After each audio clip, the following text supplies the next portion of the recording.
अभी तक नहीं आया, वो जरूर आएगा। के कर रहिया तारू मंडप से तू झांकतारू, मंगिया में से नूरा डाल न दे के कर रहिया समाचारू।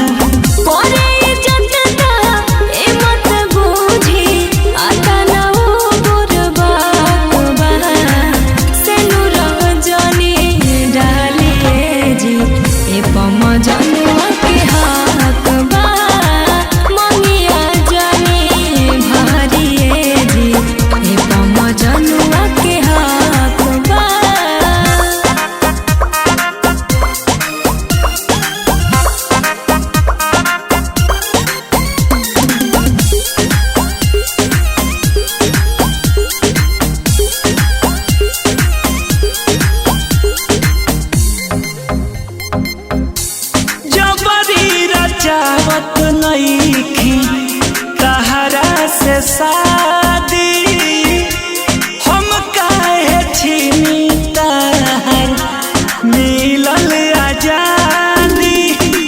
कबो न कबो रौरो प्यार हो खब कइले, संगे जिए मरे के क्रिया भी खइले। जानते जानवा दे दे मजनुआ, ई बतिया में न सकबा।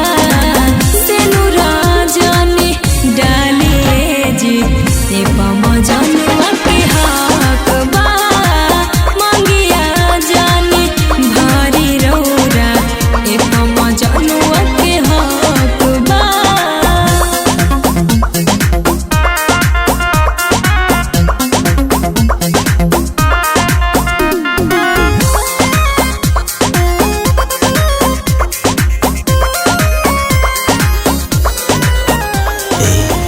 तुम भी बेवफा हो क्या?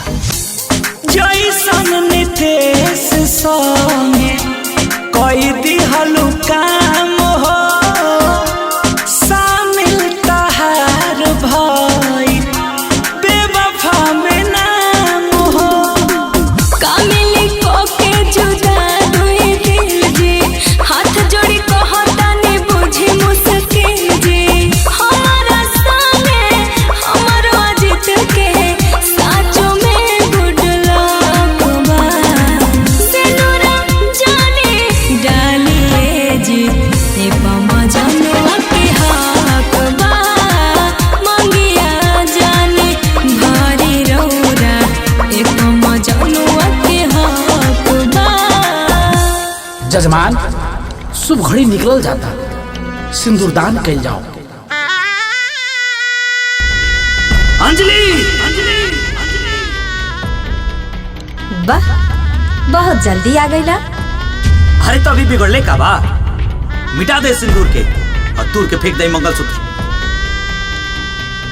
अरे शादी ब्याह कोनो गुड्डा गुड्डी के खेल है का? अगर शादी ब्याह गुड्डा गुड्डी के खेल ना हो तो मोहब्बत भी कोनो खिलौना ना हो। तू हमार हो और हमारे राबू। सिंदूर पड़े से पहले हम तहार रहनी, लेकिन अब ना। अब हम केहू के धर्म पत्नी है और इहे सच्चाई बा।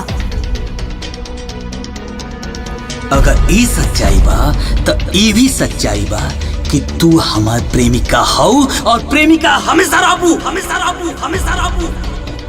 अब ई नइखे हो सकत। अरे काहे नहीं हो सकत? केहू के प्रेमिका केहू के पत्नी हो सकतिया, लेकिन केहू के पत्नी केहू के प्रेमिका नइखे हो सकत। चली जी।